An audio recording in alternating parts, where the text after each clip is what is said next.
Hello everyone, back again with part 3 of Grandmasters versus Ponziani's opening. As promised, this is the final installment of this video series, and what we are looking at today is we're entering into what is probably considered one of the main lines of the Ponziani opening.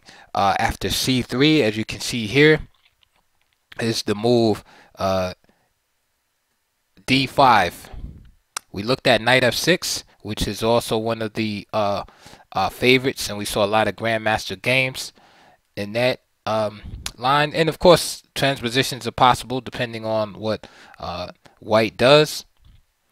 But in this video, we are going to concentrate on the move d5 and white's responses from there.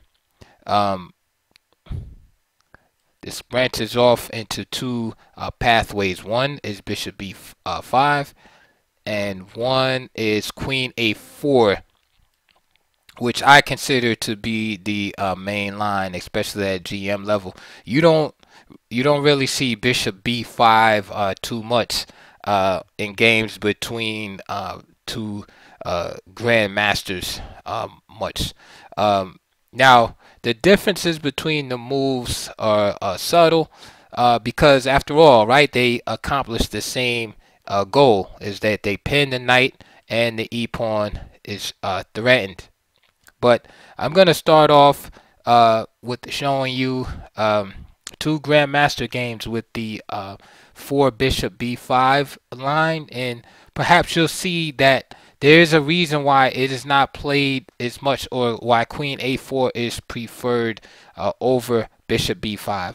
Now, to me, the clear plus to bishop b5 is that you are using a piece of lesser value, right, to accomplish the same job as, say, the queen would on a4. Because in some of the lines, as you will see with queen a4, is that the queen will become susceptible to counterattacks, right? Anytime you move your queen out early in the opening, there's minor pieces on the board, pawns everywhere. Sometimes your queen is susceptible to counterattacks, and that's one of the downsides to, say, a move like queen a4. You're not always able to capture the pawn. So, for example, in this line, for example, say queen a4, right? Knight f6. We'll just look at an old school line. Knight takes e5. Bishop d6. Knight takes c6. B takes c6, right? One of the lines is just d3, right? And the reason is because if you decide to go with the obvious move, right, of the pawn capture, it gives black excellent compensation for the pawn, because you start gaining time against the queen. So, for example, bishop d7 is fantastic choice. And say at the queen a6, right, you can play knight takes e4, and you probably can get away with d takes e4 too. But knight e4 is a little better, and black has a nice position. Black is on his way, right? Perhaps at the d4, queen f6, etc. So you can see the point. Just in that example right there, the downside of using the queen early. So the natural move is bishop b5, right, using the minor piece. And after all, you're preparing castling, and you're most of all accomplishing the same goal in pinning this knight on c6 and threatening to take. So with that said, what's the problem with bishop b5?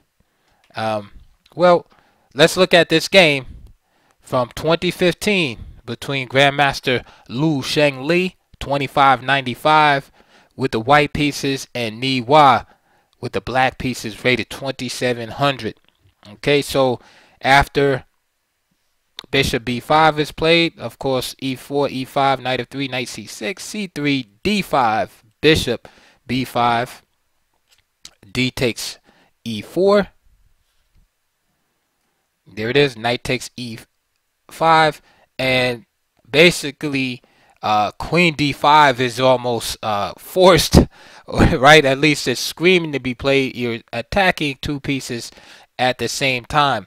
And this is another, say, demerit, if you want, against the bishop placement, because notice the bishop is now easily attacked here, whereas again the queen being on a4 cannot be attacked in such a manner. So this has a more forcing feel to it. In the next game I'll show you, there's another line too that's very sharp that black can use against this also. But this line is adequate also. So after queen d4, just simply queen a4, backing up the bishop, and of course the idea is very simple. If if queen takes e5, then just bishop takes c6 check, and then of course if b takes c6, queen takes c6, and white is pretty much winning, as this rook is going to fall. This is why after queen a4, the knight is not captured, but just reinforcements are brought out. Knight ge7 played by Niwa. Okay. Now the line goes f4. And it's funny because this game was played in 2015. There's also an old game between Daniel Harritz and Adolf Anderson, I believe, that they opened up the same fashion up to this point. The moves are exactly the same. So maybe they had computers back then that we didn't know about. But anyway, after queen a4, knight ge7, f4 is played. It is possible just to start exchanging. Castle, but again, say castle, bishop d6 is, but everything is just, equal. Black is probably a little bit better due to this space advantage. All right, this is definitely not what white is looking for out of the opening.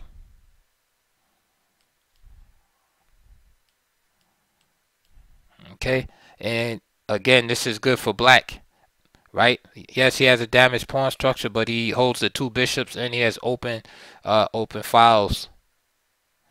Okay, so for example, play could continue b3, bishop d6. What are you gonna do here? Let's say, I don't know, knight a3 or bishop a3, right? c5, take that, c4, and let's be mean and play a move like f4, or no, let's develop bishop b7.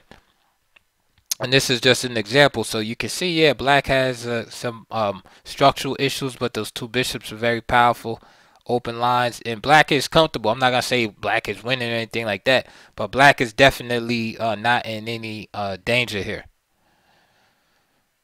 This is why knight ge7, just f4. In other words, white doesn't try to cash in and make anything out of these pins on the pin of the knight on c6. So after f4, black plays the best continuation, takes en passant, and f4 is good for white in a way too, because it gets rid of that strong e pawn that black had, and it makes the way for d4 at a later point. Knight comes back. And by the way, Lu Sheng Li with the white pieces is a specialist on the white side of this opening. So if you're interested in playing Ponziani opening, look up this player, Lu Sheng Li, 2600 Chinese Grandmaster. Very strong, very good player. So if the knight takes f3, a6, and often black will plan to castle queen side, so he just gets prepared, because at this moment, often white will castle on the king side, and black just plans on playing moves like bishop d7, castle queen side, so he kind of prepares himself. Also, he threatens the bishop, not so much with the pawn because the rook is hanging on a8, but with just a simple move queen b5. Bishop e2. You play knight g6, knight f5, Bishop f5 is possible here too. But as you can already see, black is at least right equal. If queen b3, Lu Sheng Lei offers this endgame. Again, to me, this is like basically a draw offer. Queen takes b3, a takes b3, knight f4, and you can see the threat here to this pawn, also to the bishop. Bishop b5. Again, this cannot be captured without losing the rook here. And then just rook b8 was played. Knight takes g2 is perfectly playable. I'm not really certain why that wasn't played. King f2, knight f4.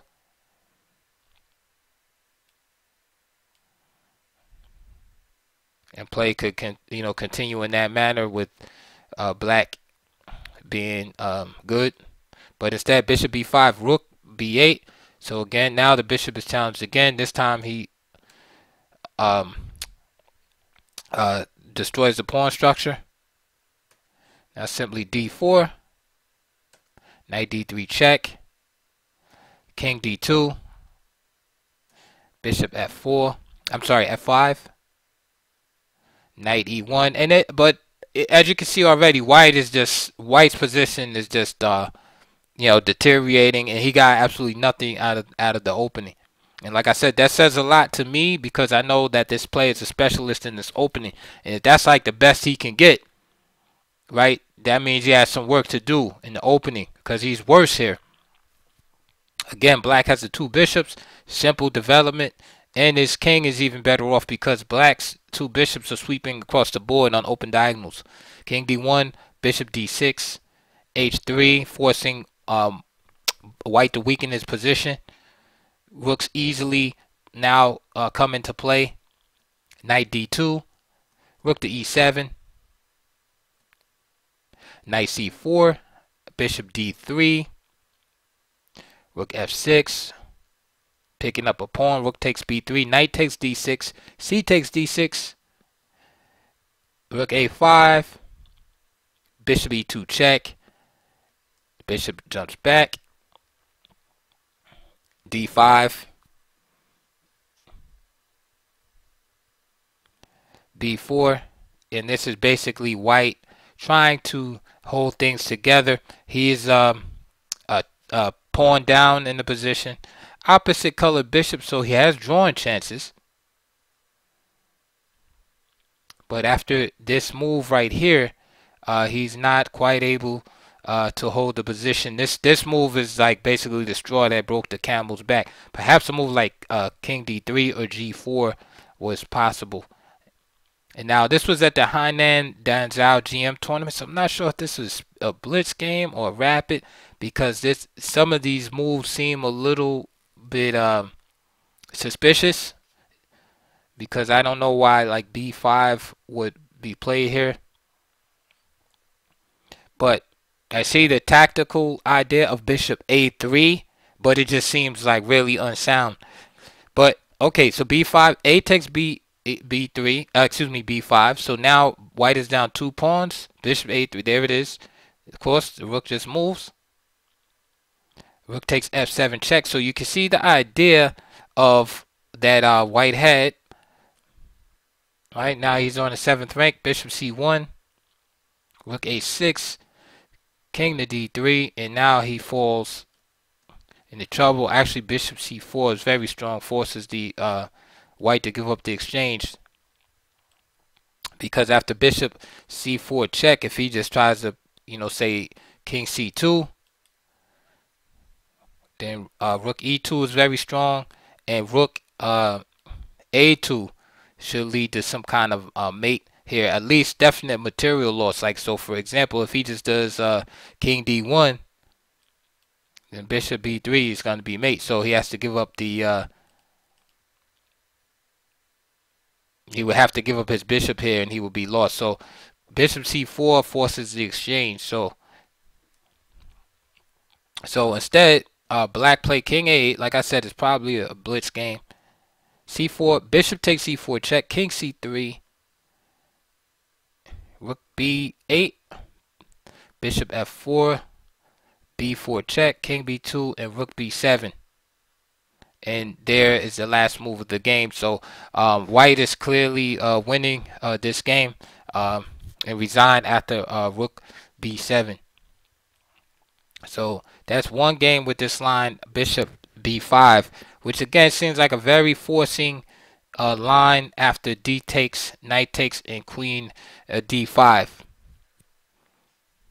You know, the game seems to play itself, and it seems that the lines kind of wind up falling into black's favor here, because knight takes C6 doesn't really work, and then so after F4, these lines just seem like easy lead to comfortable positions for black.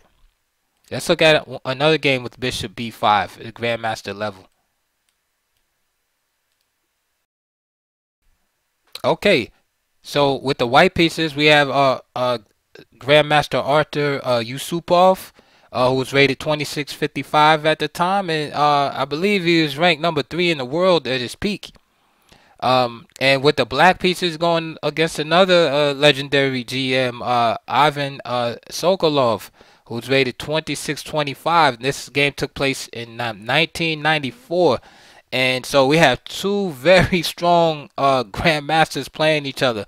So, and relatively around the same strength. So here we can get a good assessment of the practical chances of the opening. So let's see what happens. So bishop B5 is played by Yusupov. D takes, knight takes E5. So we have the similar position. But instead of queen D5, we have another very sharp line. Right now, I think queen D5 is definitely more sound, but here's another sharp line that black will play. This is our old-fashioned line here. So queen G5. So instead of queen D5, queen G5 attacking the knight and the pawn on G2. Queen A4. So the same type of scenario. Now, just like that, Sokolov plays queen takes E5, right? Did Yusupov just overlook the loss of a piece? No, the same tactics apply as with queen D5. When you take the knight, the bishop takes, and then you lose the rook. And white is basically winning here, but of course has to be careful, right? King D8, queen takes A8. This happened in the game. Knight F6. So, okay, black is basically busted here, but he has a lead in development and has control of the center. So basically, white just has to consolidate and not blunder. So knight A3, just trying to get his pieces out. Bishop C5, and now B4 is played. Possible, but knight C4 is good too. Say queen E6. This is a sample B3. Again, it's all about just getting the pieces out the best you can. Queen A6 and then knight C4. Again, white is totally in control here. But instead, B4 was played. And Sokolov just played bishop takes F2. And this is that Garmisch tournament. So, I'm not sure if this was like some kind of rapid or blitz tournament. Okay, yes. So I had to look this up. Yeah, so the Garmisch tournament was a rapid tournament, right? From October 20th to October 23rd in 1994, and it was used as preparation for the 1994 Chess Olympiad. Okay, and the participants were the German teams and the German and Swiss national teams. So you had Yusupov, of course, playing for Germany at the time, and Sokolov playing for the Swiss national side. Okay, so it definitely was a rapid tournament. So you had You had Short played here, Michael Adams, of course Sokolov here, and Van Riley, and they played four games per day. So this is why you see like these type of moves here. So I had to look that up for you guys. All right, so there it is. So Bishop takes F2, so we can see Sokolov playing very sharp here. King takes F2, E3. And basically, this game is a story of black just jumping on white before white could get consolidated. White making a few blunders. King E7 was played. Bishop B2. Rook D8. Rook D1. Knight C3.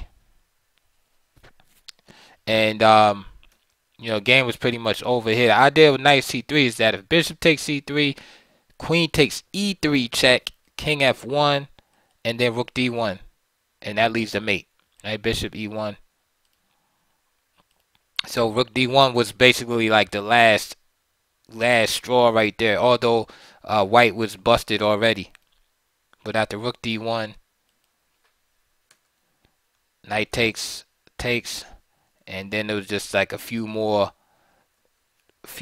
right hooks, and then Yusupov had to resign. All right, so we saw a complete demolition by black there. Now, I don't want you to think that this line is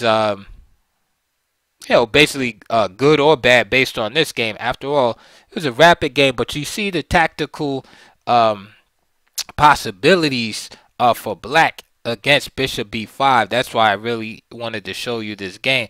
By the way, instead of Queen takes E5 here, this is a mistake.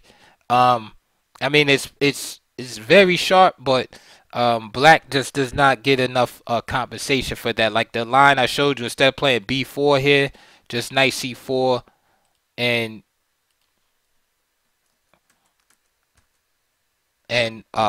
there's really not enough that white has to that black has to show for his material deficit. Okay, so for example here at the Rook D8, the queen is gonna come out with play Queen B8, and get out of there as the queen is being threatened. But let me go back. So instead of Queen takes E5 here, correct is to play Queen takes G2, and this is where things get really sharp, and this is what makes the line playable for black here. So after Queen takes G2, you basically have two choices. You can go in for this, right, where you're going to cash in, or you could try to save this rook here, play Rook F1. So the first idea, Bishop takes C6, B takes C6, Queen takes C6, King D8. So now you can, of course, you can grab this rook, but then black is going to do the same thing, and black is better off this time. King E2, Knight E7, and let's say Knight takes F7 check, King to D7, and you can see the position is just like out of control basically, right? You have all type of ideas. Queen takes A7, Knight E5,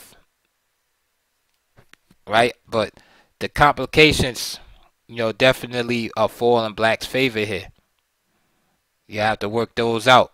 But like I said, there's a reason why you don't really see Bishop B5 played by white. This line is crazy, and thing is black doesn't even have to go into this line. Like I said, you could play the one where that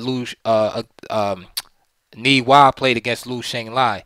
But I just wanted to show you this. So instead of going for Queen takes A8, it's possible. Let's say for Queen D5 check. And let's say Bishop D6 here. Check. King E7. And then Queen G5 here.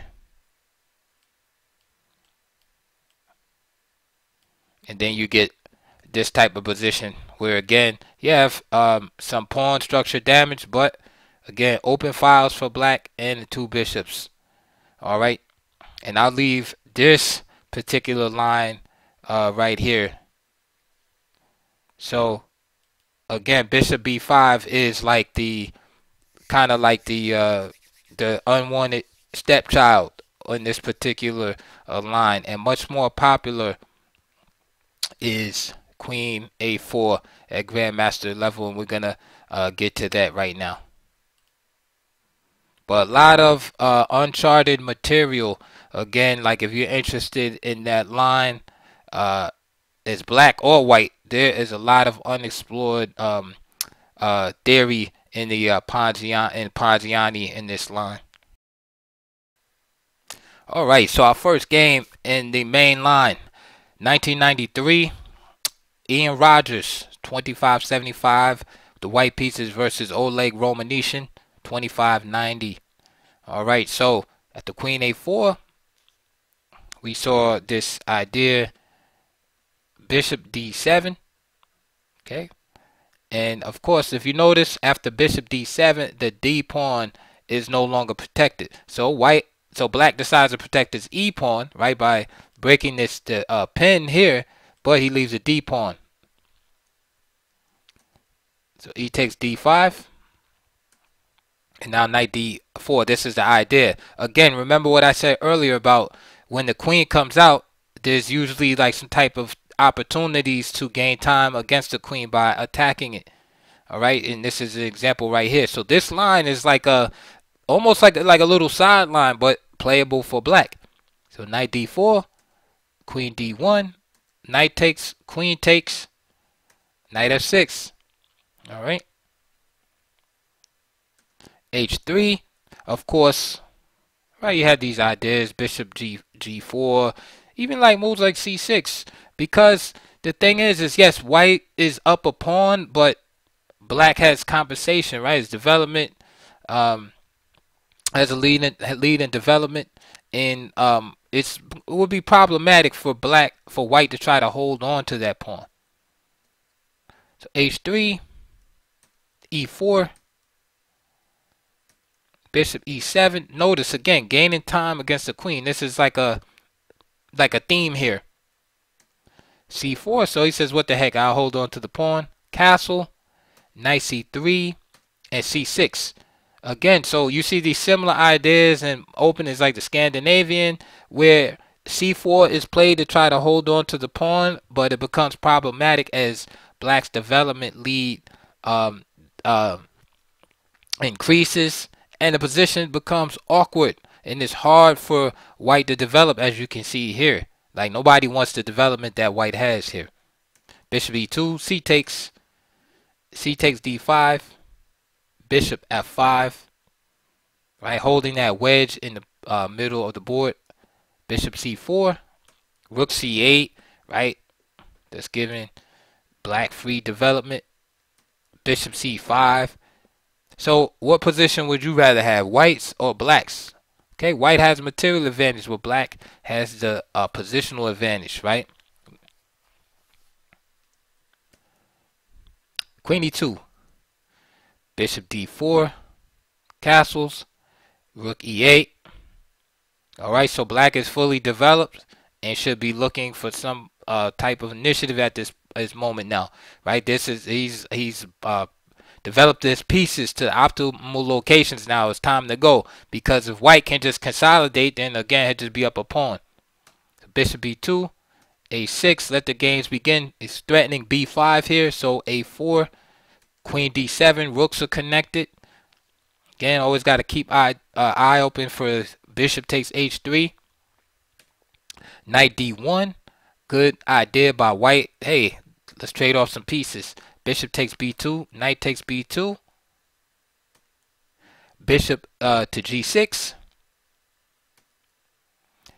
a5, knight d5. So now black reclaims his lost pawn, but he reclaims it in the superior position, right? And that's the benefits of playing for position first over material. right? Oleg was not eager to just get the pawn back, right? But he played the position properly, put his pieces on active squares, kept the pressure on the white position. Now he has his pawn back, and black's position is much better, right? Look at the pawn structure, right? And look at the pieces. That's all you need to know. Beautiful position. Knight c4, rook cd8, queen e3, h6, making a little room for the king just in case. Rook a4, queen b5. Again, the pressure on all the weak spots in the white position. This also makes way for a move like rook to d3. So queen b6. You think Rogers thought he had a better endgame? Of course not. He just, he's looking for relief.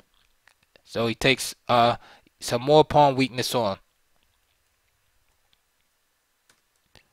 f6 is played. Okay, this keeps the knight from having the joy of coming to the e5 square at some point. All right. Rook d8, rook e6, bishop e8 attacks the rook, rook to b4, rook d4, rook a1, e takes f3, desperation, rook takes a6, and he just plays f takes g2. Of course, you can't really fall for the okie doke here.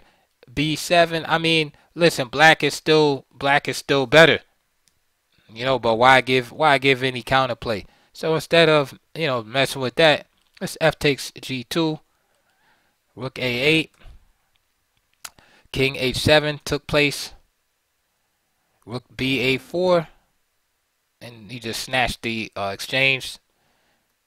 Rook e2. And the rest of the game, I mean, it really requires no comment. You can see the domination. And after move 41, Rogers resigned. So you just saw like devastating display using this line right here with bishop d7. So again, what's the difference? Again here, you can see the knight is pinned, e-pawn is attacked. So it's kind of like which pawn are you going to give up? Right, Romanician decides that he's going to gain time against the queen. So this is more principled attack, right? This is going on that idea that, hey, don't bring your queen out early. So what he does, he just simply protects his e-pawn. He gives this pawn up, and he had a great game. Next. Okay, Robert Zolchik, 2,500 versus Vladimir P. Maliniuk, right? With the black pieces rated 2580. This game took place in 1995. By the way, if you're interested in playing the Leningrad Dutch and learning that, look up Maliniuk's games. That guy was the Dutch master. I mean, he played that thing faithfully for years and years and years and years, the Leningrad system. So, that's the man to learn that opening again. So here, 95, you see the same idea, right? We could go through this game faster because we already know the basic concepts, right? We're gaining time off the queen.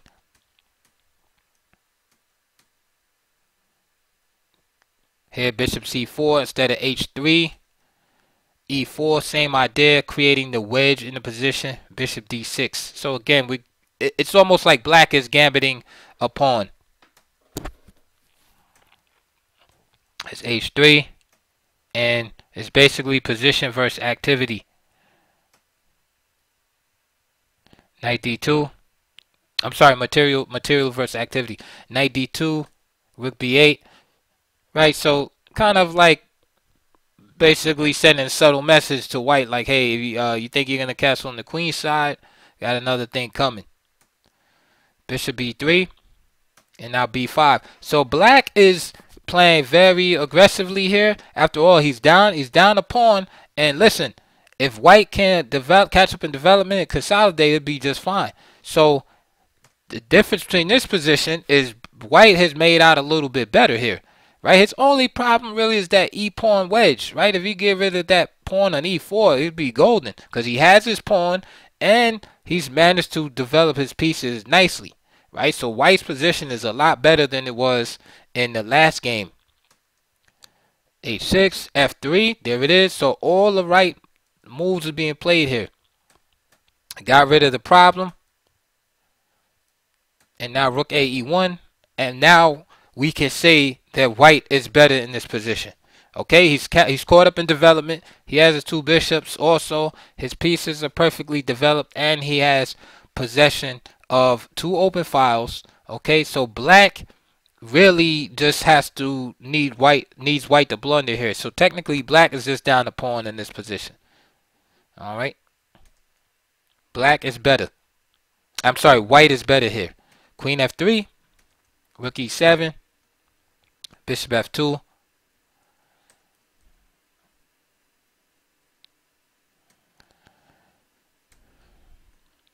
Okay, all black can rely on is activity in this position. And unfortunately, white gives it to him by allowing him to take over the E file here. And you can see black is very active, but this is more due to incorrect play by white. And black actually went on to win this game. The game's probably equal right here, but Millennium is very strong Grandmaster, and he outplayed his opponent. But like I said, I will say that white was better out of the opening. And again, we'll just move rapidly through this so you can see the final moves. And black just slowly advanced his pawns.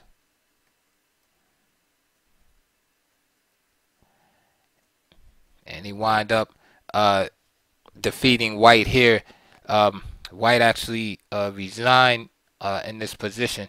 The thing that's funny about it looks like it's perpetual check. So I'm not sure if it was if he lost on time or if he resigned in a position that he didn't know was a draw, because at the Queen H6 it's just a perpetual check. Queen H6, King G8, and G5. So I will have to do a little research on that, right?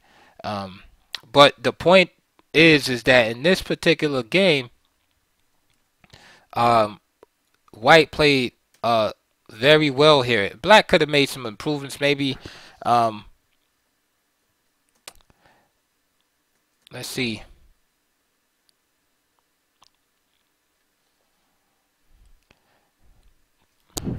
Maybe H6 here.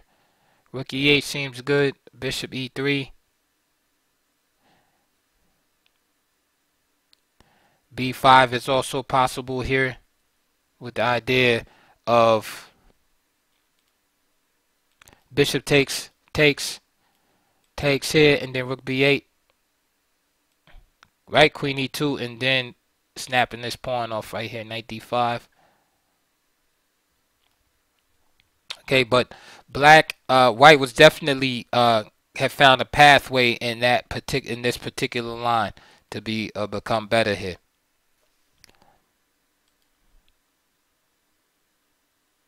Again, we see the return of Oleg Romanician with the white piece, with the black pieces. This player is named Maywald, J.U. Maywald. I never heard of this GM, but this is a German tournament in 2004. Maywald is 25-24, Romanician 25-41. Obviously a little older because Romanician was playing back in the 70s and 60s, so still very strong Grandmaster. And he plays his line. This must have been his pet line against this opening. So E takes D5. The same thing. Bishop C4, E4. Queen E2, Bishop D6. So obviously choosing the activity. Castle. And the knight, the bishop drops back. Maybe white could have castled here, but he drops back. Bishop B3. And bishop b3 has its benefits, right? In some lines, you threaten to play c4, right? Followed by bring the knight up here, and also you're not allowing b5 with tempo as it happens. So g4, so we can see the sinister plan by white is to go all out the king side attack. Knight h7, h4, Romanician counter strikes. It's kind of weird to me that white is going for the, I mean, just based on my experience and my instincts, that black is has better development, but white is going for this king side attack. After all, where's the what pieces are supposed to be attacking with? What pieces is white supposed to be attacking with? Or what pieces are, you know, is white supposed to attack with here? There's a bishop on b3 and the queen on e2 and perhaps the rook on h1. I don't know. Black seems better equipped to deal with any opening of the position here than white is. So to me, it's like a funny decision here. But anyway, f5 by Romanician. G takes, bishop takes, so he has what he wants, right? The position is open. Bishop e3, queen d7. Okay, see, there's problems here. Like, right, ideas like bishop g4, etc. So rook g1. But now, knight f6, still a problem. Hey, the problem is still there. c4, bishop g4. Why not? That's what I'm saying. Like, he opened up the position on the king side. You can't start a king side attack without the attack. Right? So bishop g4, queen c2. And of course, now the position is getting open, right? You can't start a fight and you're not ready to fight. That's basically what happened here with white. Queen takes c4, king h8. Right, getting off the diagonal. Of course, you know, is that move necessary? No, it's just like one of those quality moves that, you know, old school grandmasters make. You know, engine is gonna play a move like rook b8 or something, or queen, you know, f5. In other words, it's not gonna do king h8 unless it's absolutely necessary. Anyway, knight d2, rook a b8, rook c1. Of course, black is much better here. Bishop h5, rook c3, queen f7, queen f1, a5, rook c2, knight hops into g4, queen g2, rook b e8, knight c4, bishop b4 check, king f1, queen d5. Again, just material equality, but now it's just black has just too much going on as far as piece coordination. So it's only a matter of time. Queen h3, rook comes in to f3, rook g3, queen b5, and this pins the knight right here to the king, and it is an ideal on the board of knight takes e3 check, whereby this pawn cannot protect the bishop. So he moves the king to g1, but then a4. This bishop has nowhere to go.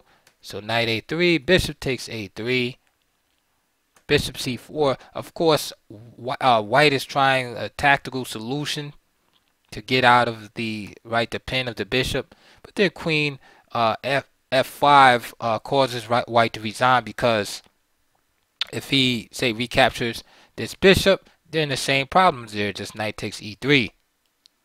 Okay, if rook takes f3, then just simply e takes, and let's say then he tries to snatch the bishop. Well, the problem is queen c2.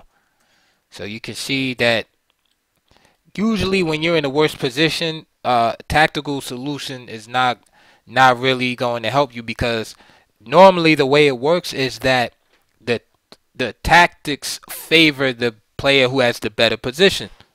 Alright, so that's usually why it doesn't work. The tactics will backfire. That's why you actually worse, right? If you think about it, your position, your placement of your pieces is actually inferior to that of your opponents. So therefore, if you start the firefight, right, you start the conflict and battle, usually the tides will be against you, right, in that scenario, right, due to the logistical placement of the pieces. And so that's what happened here. You see white trying a tactical outcome, trying to choose a tactical outcome to a problem, and it backfires. And of course, listen, when you're in a desperate situation, your back is up against the wall, you have to try something. So you hope the opponent doesn't see it, oversight, blunder, what have you. But again, Romanician shows his line, bishop d7.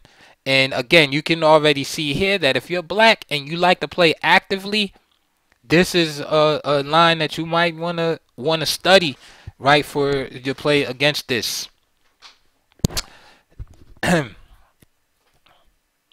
Okay, 2008. This is a rapid game between Savchenko, 2589, and Jakovenko or Yakovenko, right? 27-20 with the black pieces. So here, no bishop d7 this time, just simple knight f6.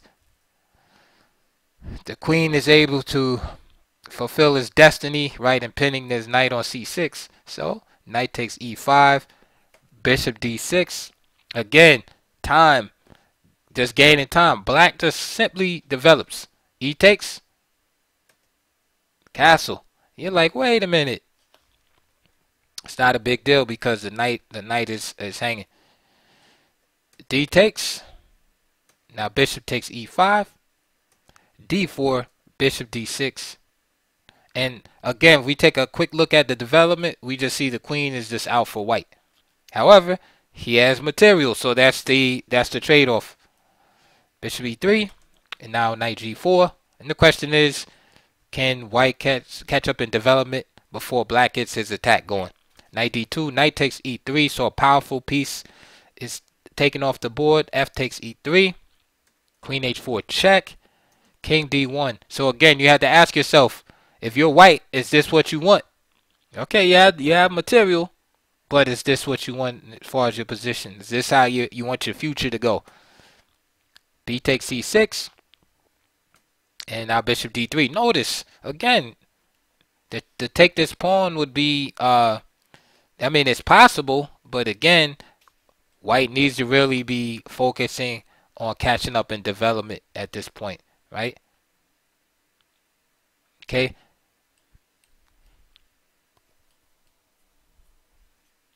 So back to the game. He did not take the pawn. He played bishop d3. The idea is correct, right? Not to get too greedy. Right here, he has a superior pawn structure, right?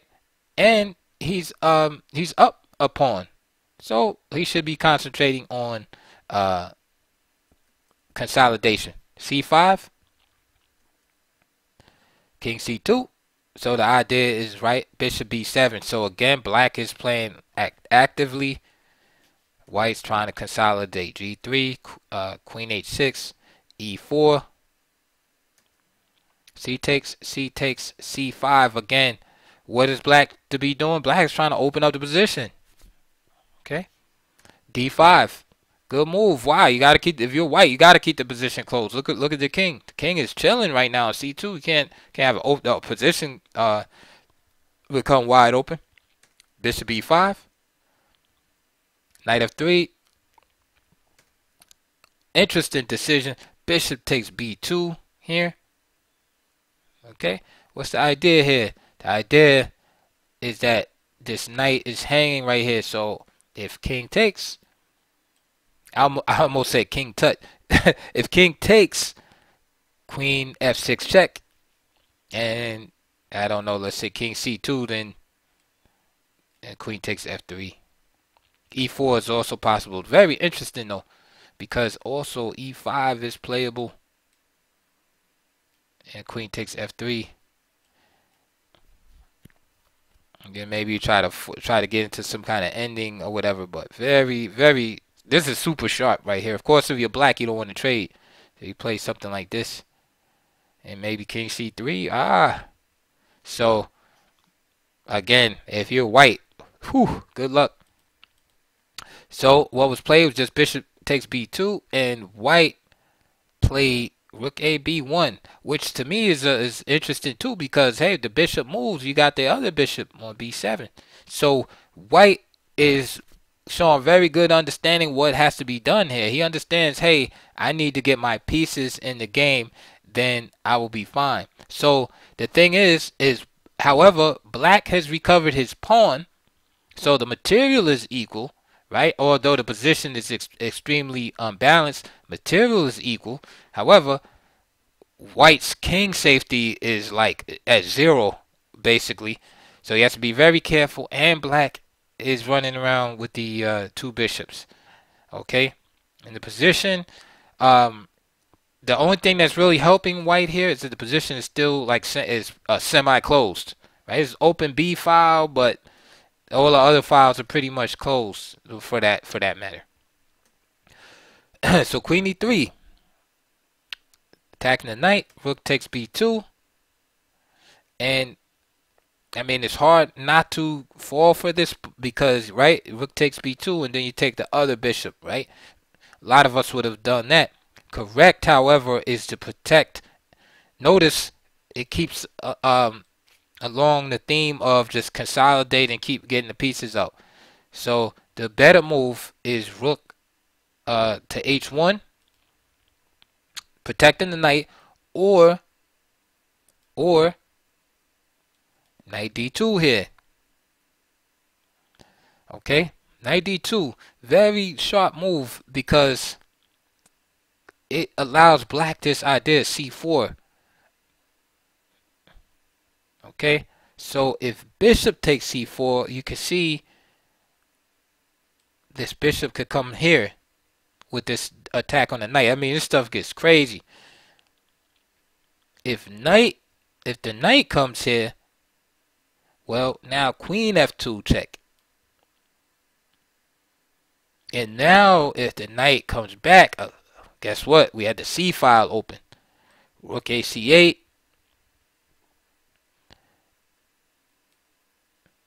Here. And the game is just like bananas. So those are just some sample variations. Like you could just work that out on your own. But instead, what happened was queen e3 and then just rook takes b2. And I guess at the queen f3, rook f1, I mean, queen h5, rook takes b7, white would just be in the driver's seat, and maybe white was expecting something along this line. However, the idea is in the air, c4. So now this bishop is attacked. And the idea here is if bishop takes c4, right, this allows black to tear down the center. Queen takes e4, and I mean, it becomes very difficult. Black is pretty much winning here. I mean, if, say, king d2, right, bishop takes d5,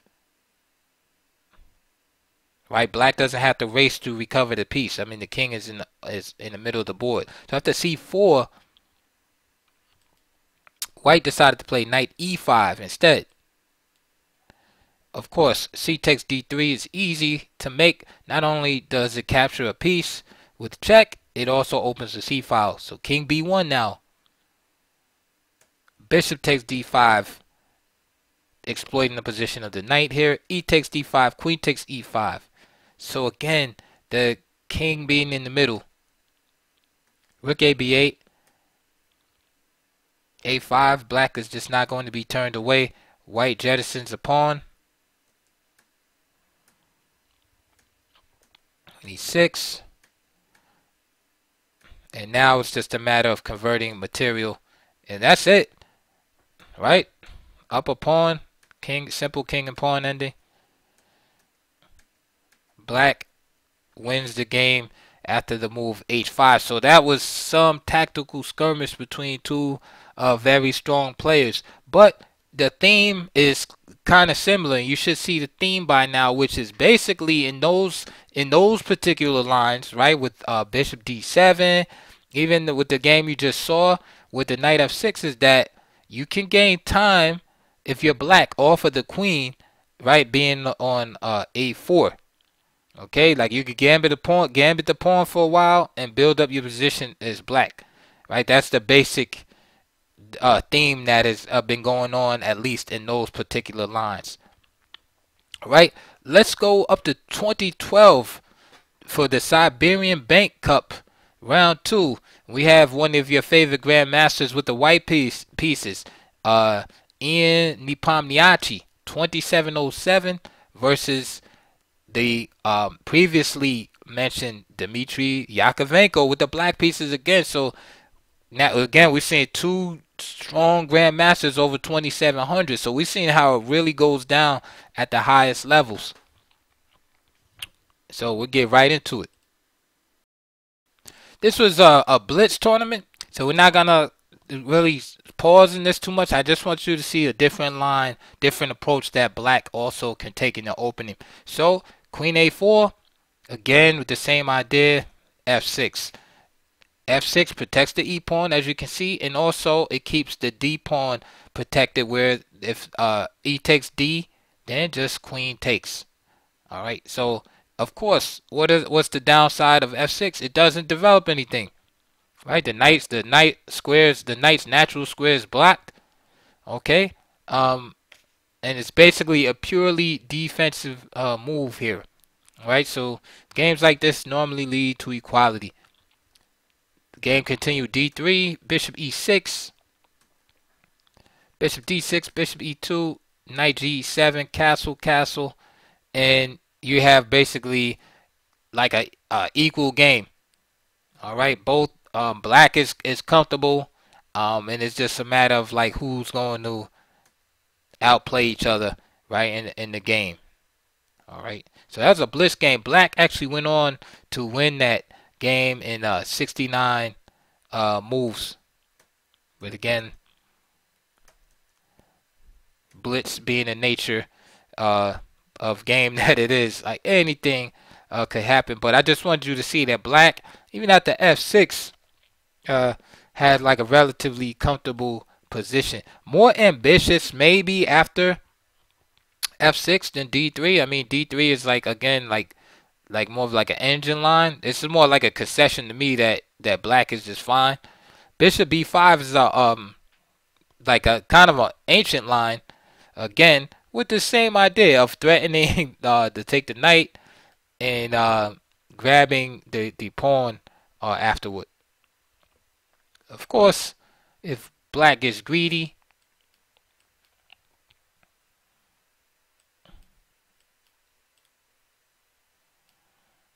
you have positions like this, which which could turn out all right for white. But instead of being greedy like that,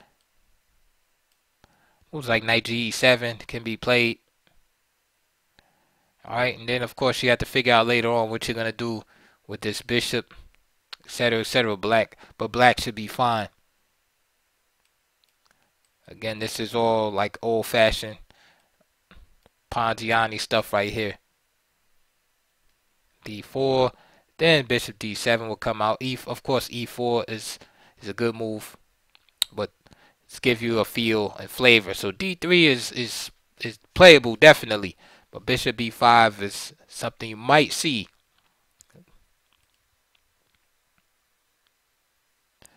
Again, briefly looking at blitz again, 2014, Alexander Morozevich with the white pieces, 2731 versus player named Michalik, 2557. After queen A4, D takes, right? So you just dived in. The black pieces, knight takes E5, knight F6, and Morozevich just played bishop C4 with this attack here.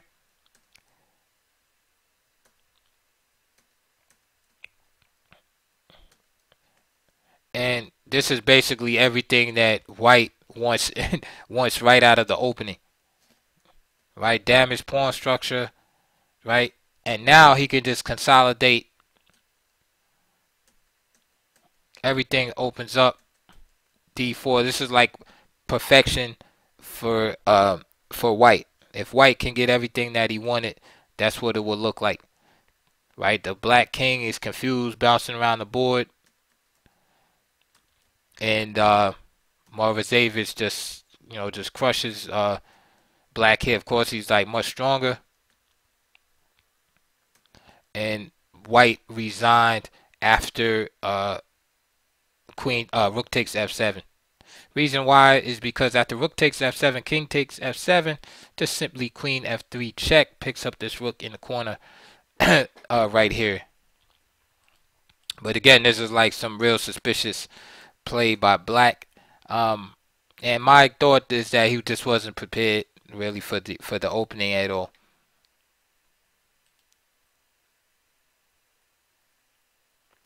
Again, another blitz game, but this is Morozevich again with the white pieces versus a little bit stronger grandmaster and Francisco Vallejo Ponce, who was 2,700 at the time. Morozevich 2,731 with the white pieces. Ponce 2,700, and he plays the move f6 here.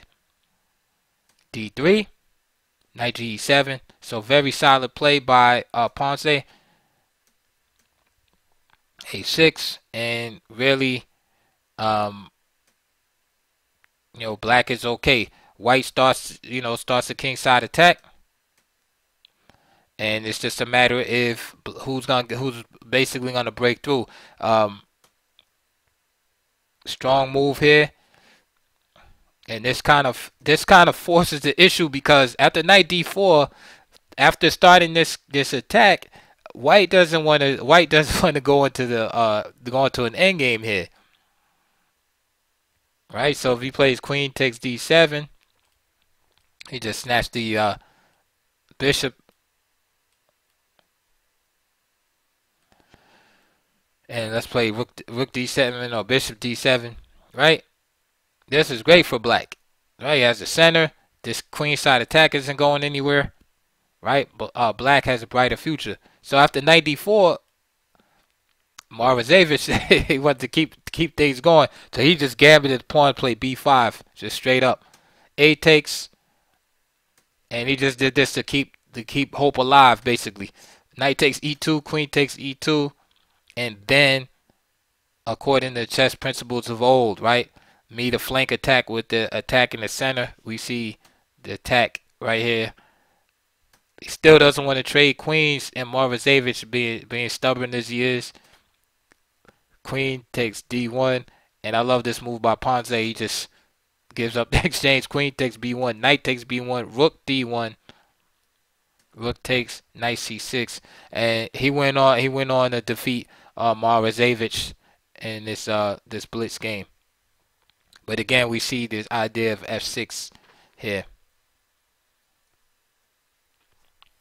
So if you're like more of a positional quiet player, maybe f6 is a move for you as black. This is some female GM. I think this is a blitz too. Murzchuk 25-29 versus Kotenashvili 25-04. Again, we just look briefly at the opening here. Queen d6 is tried. Again, it takes care of the main threat, which is the threat to the e pawn and the threat to the d pawn. So takes, queen takes, bishop c4. Of course, downside of bringing the queen out early, just as it is with white, is that it's susceptible to attacks. But black has a decent answer in queen e4. And after king d1, again, white is already worse here. And black went on to win that. Maybe a better answer to queen d5 instead of the obvious capture and trying to get a quick attack in is to put more pressure in the position. Say bishop d5, bishop b5, and maybe bishop d7, or maybe save this bishop for something else and put the knight here. So this looks like a good alternative. Interesting enough, this idea queen d6 is useful for the same purpose in the Polish opening or Sokolsky opening at the b4. It's one of the defense, but again, sometimes you can fall into trouble if the opponent finds a way to attack the queen. So what I'm talking about, for instance, in Sokolsky's opening is this idea. Um, what is it here? So say e5.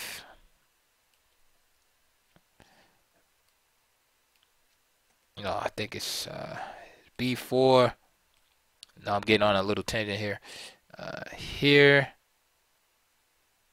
yeah, bishop b2 and queen d6. Notice this is attacked. So white has two options, either b5 or a3. Doesn't matter which one he chooses. It's just that the idea for black is to protect both pawns with the queen. But again, that looks kind of superficial, right? Right, protecting two lowly pawns with the queen right out of the opening. But black will try to establish his center like that, right? And this is a line that is used. Anyway, this is what popped into my mind when I saw this move, queen d6 here. Like, to me, it looks a little superficial. But if it works, right? So, but moving on. Here we are again. These are rapid games. And if you notice, you do not see a lot of games in this this line for black. Black is playing mostly knight f6 here, not d5, but mostly knight f6. Anyway, at the queen a4. Oh, I'm sorry. This is from 2017. Player Dora Bailey 26-27 versus Wesley So with the black pieces. Wesley So again chooses f6. And now bishop b5 from white. Knight g7, just solid play. Bishop d7, d4. There's a6. And this kind of reminds me of the first game, right, with Yu Yang Li. c4. Again, gaining time off the queen. Queen d6. Takes. F takes e5, rook d1. So it's good play by white, right? Gaining some valuable time. Knight c3. Rook c8. This forces some exchanges here. Knight g5, queen g4. And again, white is looking for a tactical solution here, right? He doesn't feel like just capturing here, and right, he doesn't want to just capture and give up the tempo against the queen. So he's trying to just find, better solution for himself, right? Instead of say like queen b3 and then getting his king side pawn structure just busted open like that. All right, so he's trying a tactical solution. So knight g5, queen g4. Again, so here he plays this move h3. And black just plays a takes. Queen takes b5, and then he just becomes worse. Queen takes b7. Knight d4. Knight b5. Bishop c6. And you see black's pieces just coming into play here. Knight takes b5. C takes b5. Rook a8. g4. Queen c2. The good old double attack, right? Attacking here and attacking here. Rook d2. Queen g6. Again, double attack. Knight is no longer protected because the rook is standing in front of the bishop. Queen still attacked. Game over. Again, we see this idea with f6. Again, another speed game. Nepomniachtchi versus Karyakin. If you notice, if you see a lot of black losses, that's just what it is, folks. I'm not picking and choosing. I'm just actually just going in order from earliest to latest. I'm not picking like games where black wins. I don't really care about which side wins or loses. I just want the truth. The truth about that opening at Grandmaster level. Again, Nepomniachtchi versus Karyakin. You guys know these players, right? Two strong Grandmasters, and they're playing the 3-minute game with 2-minute increment. So queen a4, what does Karyak can choose in this time of crisis? f6. Solid d3, and that's the way you should go. If you're not prepared, you don't really know, play solid, right? Something that you can put your head around, understand. Don't get entangled in sharp complications, right? Especially with the opening like this, if you're black, because you're not gonna see Ponziani. I've been playing chess for a very long time, and I count. I don't. I probably could count on my fingers on one hand actually how many times I've actually played against the Ponziani. Right? I can't even recall like off the top of my head where somebody actually played especially in a serious game. So to learn like a sharp line or learn all this stuff and right and you're trying to defend it, it's like you're better off just like learning a nice solid line, equalizing, and playing it safe for the rare time that you do see it instead of becoming a victim of like a 21 move miniature, right? Just because you're trying to remember some obscure um, line. Again, Karyagan playing real obvious looking moves. And if you look at the white position here, this is, of course, black is equal. I mean, do I really need to say that? It's equal.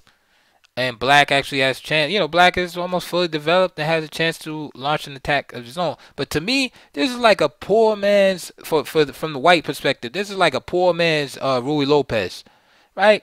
Because instead of the bishop being powerfully placed over here or over here, or even on c2, where eventually you can look for the d4 and open attacking on the king side over here, bishop's on e2, and black has complete control of the center here. All right, even if white exchanges, this d pawn will be weak. All right, so black definitely has the better prospects. b4, knight g6, a4, king b8, knight a4, d takes, and look, there's no fear of this queen side attack. And pieces just fit right in. Knight c3 takes, queen takes, b6, bishop e3, c5, bishop g4. Again, some mistakes were made by both sides. After all, it's a speed game, but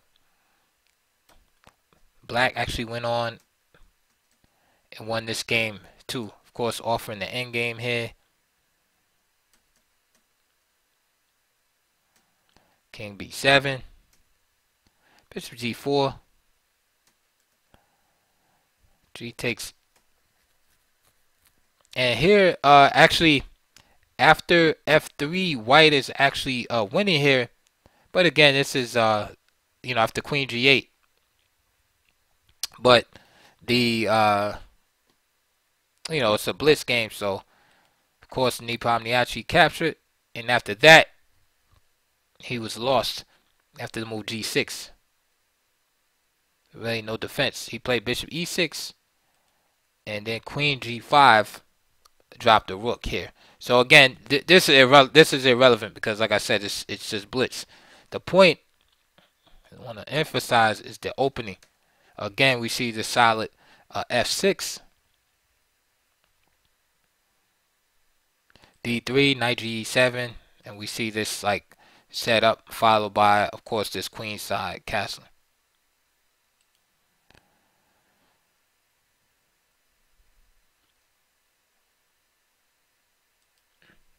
All right, our final game is, again, it's a rapid game, final 2019, with the white pieces. French player Max Lagarde 2600 versus Ali Reza Firouzja 2682 with the black pieces. And this took place in 2019, right? May 31st of 2019. This is the last game. So Ali Reza chose this move, queen d6, that we saw earlier. d4 immediately from Lagarde. Again, he's going to exploit the fact, or try to exploit the early movement of the queen. So he plays d4, e takes d4, e5, again just hitting the queen right away. Queen g6, and now c takes d4.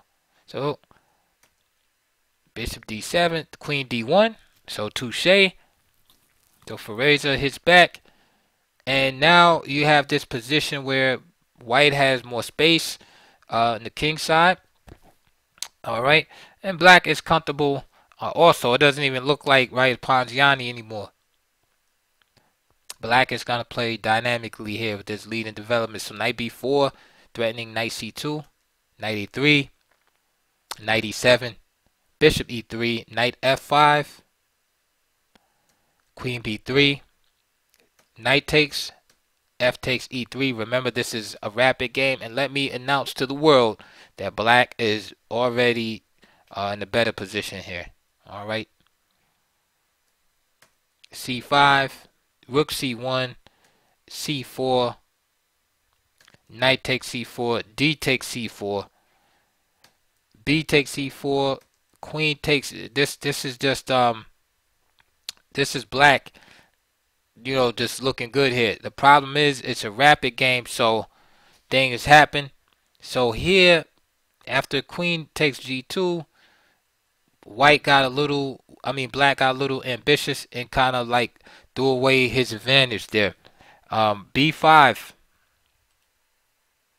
right? Why allow the counterplay with bishop takes f7? Of course, he calculated, you know, he thought that he could do it, you know, but he miscalculated. But after b5, this this bishop is forced off this dangerous diagonal into a passive place.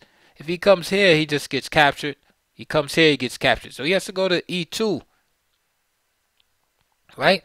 After bishop e2, you could just follow with a5 and a4. Again, pushing the white pieces back into their holes, so to speak. Let's say after castle, then just simply a4, queen d1, and just embarrassing the white pieces. Then knight d5 position just kind of plays itself. All right, and black is just much better. So what happened here is after queen takes g2, right? Yeah, this is attack, but now rook f1. So now you have the pile up on f7, rook c8, bishop takes f7. So now white is much more active than he had to be. Notice the difference between the position here and this position. Look at white's pieces here, how they've been pushed back, as opposed to this position where the queen is here and white is still very active. King d8, rook c8, bishop takes c8, and this is how Ali Reza wound up losing the game. Right? Even here, he could have maybe checked again, try to just keep going for the perpetual. But he probably figured he's the strongest player. He probably was like, who is this guy? Right? Who is Max Lagarde? You know, I'm just gonna beat him. But it didn't work out. Right? And after d5 now, after, you know, a couple of mistakes, knight a6 was basically black's last chance. Because of the knight c6, it allows this tempo grabbing d5. Knight b8. And then just the, you know, queen c3, and white wind up actually going on to win this game. So you could look at that game if you want, but like I said, I contest that black is just better here after the move b5. All right, so that is going to conclude our opening survey, Grandmasters versus Ponziani opening 3 videos, right? And I hope you enjoyed that. So let's wrap this up. Let's conclude, right? At one time, Ponziani opening, you know, was definitely one of the main openings, along with, you know, Rui Lopez, Evans Gambit, for example. If you look at the Chigorin-Steinitz match, Chigorin was playing it with the white pieces. But then, you know, over time, the opening, you know, just faded away. And, you know, every now and then some GM will come along who picks up these kind of offbeat lines, you know, like a Anthony Miles or like a Lebojevic or somebody like that would play it. But you really don't see it too much. And in conclusion, I would say that the reason is that although C3 is very logical in that, of course, you want to strive for a strong center. The problem is you're delaying your development, right? You're not contributing, to the natural flow of the position. So after, for instance, knight f3, knight c6, c3, black can just basically start counterattacking this pawn, whether it be with d5, whether it be with knight f6, right? You're taking the pressure, the foot off the brake, and so not only are you taking the pressure off, but you're not developing. Whereas in contrast to a move like this, still have pressure on the position. Bishop c4, right, doesn't put pressure on the position per se, but at least you're developing the piece and you're preparing for castling. Right, c3 is just a good move positionally, but at the same time, it does not really force any concessions from black, and therefore black is able to equalize in a number of ways, with knight f6 attacking the e pawn being the same, being the main line, right, followed by d5, and of course you have the gambit opportunity for like enterprising players. All right, so I hope you enjoyed that video. Please check the links below. Please support my channel via donation, and also notice that there are DVDs/books related to this opening if you want to investigate further. I look forward to your comments, and I do appreciate your support of this channel. And if there's other openings that you want me to look at in a similar way, in compilation style, and purely objective style, not supporting one side over the other, please let me know in the comments. I look forward to hearing from you, and thank you for watching this video.